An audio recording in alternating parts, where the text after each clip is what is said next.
নমস্কার বন্ধুরা, কেমন আছো সবাই? আজকে আমি যেই ব্লগটা নিয়ে এসেছি সেটা হচ্ছে আমাদের দুবাইয়ের 4th ডে, মানে লাস্ট ডের ব্লগ।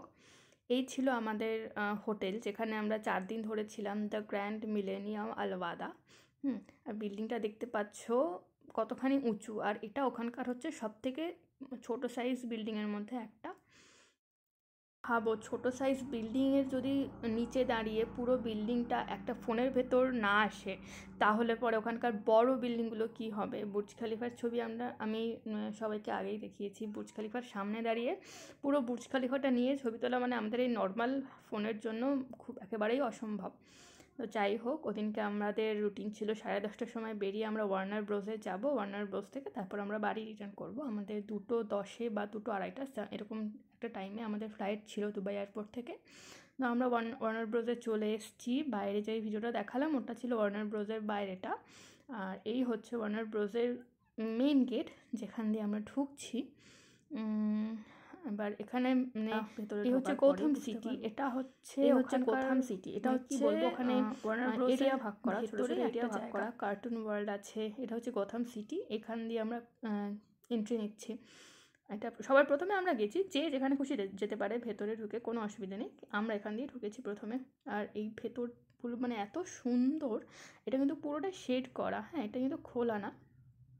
মানে বাইরে এত হিট, এখানে সমস্ত কিছু এসি ছাড়া এখানে কোনো গল্প হবে না। এই পুরো যে জায়গাটা দেখতে পাচ্ছ তোমরা, পুরোটাই এসি, সেন্ট্রাল এসির মধ্যে রয়েছে। আর এই যে বিল্ডিংগুলো আছে, এই বিল্ডিংগুলোর ভেতরে বাচ্চাদের জন্য কোনো মিউজিয়াম আছে বা যাই হোক কোনো শপ টপ কিছু আছে। আর এর ভেতরে কোনো অ্যাডাল্ট একা প্রবেশ করতে পারবে না উইদাউট এনি চাইল্ড।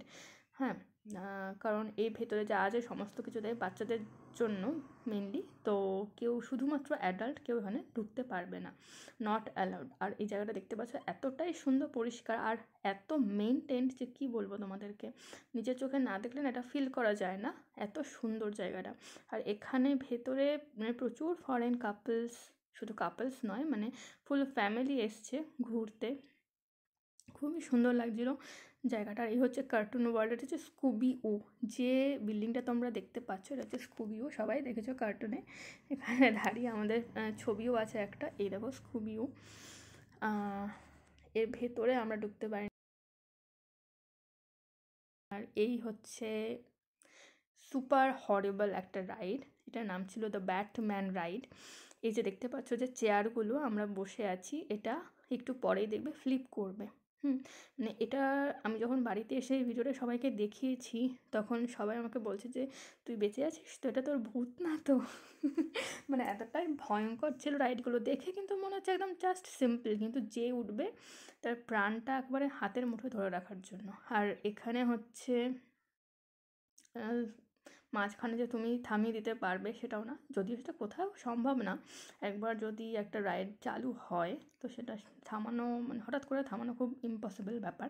দেখতে পাচ্ছ এটা আবার ফ্লিপ করছে, আর ওর ভেতরে মানুষগুলো বসে আছে। অন্ধকার, পুরো জায়গাটাই অন্ধকার অন্ধকার ছিল, খুব একটা লাইট ছিল না, সেই কারণে এরকমভাবেই আমরা তুলতে পেরেছি ছবিটা। যাই হোক, এটা হচ্ছে আমাদের প্রথম রাইড ছিল। এরপরেও আরও প্রচুর ভয়ঙ্কর রাইড আমরা চড়েছি, যেগুলোর ভিডিও করা আমাদের পক্ষে সম্ভব হয়নি।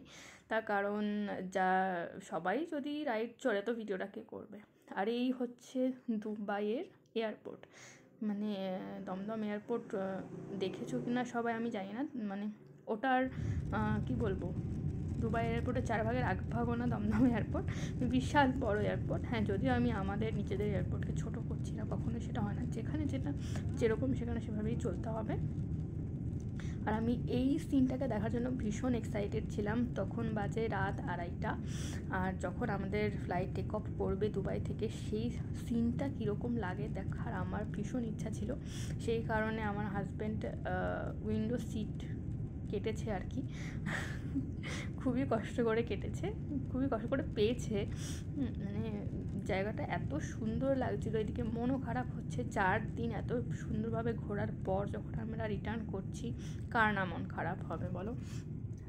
মানে সুন্দর লাগছিল। আর এই সময় আমরা এত টায়ার্ড ছিলাম, সেই সকাল 10:30টায় বেরিয়েছি, আর তার মধ্যে এত হরিবল রাইড, তার মধ্যে মানে ওখানে তো আমরা ট্রাভেল করতে গেছি অবশ্যই, ট্রাভেলিংয়ের পর এত জার্নি, তার মধ্যে ফ্লাইটে অলমোস্ট 3.5 ঘন্টার জার্নি।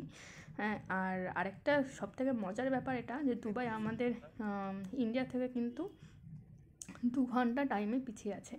মানে এখানে যখন 2:30 বাজে, ইন্ডিয়াতে তখন অলরেডি 4:30 বাজে। হ্যাঁ, তো মানে ইন্ডিয়ান টাইমে আমরা ভোরবেলায় ফ্লাইটে উঠেছি। আমাদের ফ্লাইট ল্যান্ডিংয়ের টাইম ছিল 8টায়। সো একদম ঠিকঠাক টাইমে আমরা পৌঁছে গেছি। এই ছিল আমার আজকের ভ্লগ। তো ভিডিওটা সবার কেমন লাগলো সবাই অবশ্যই আমাকে কমেন্ট করে জানিও, আর আমার চ্যানেলটা একটু সাবস্ক্রাইব করে দিও। তো চলো আজকে টাটা, বাই বাই।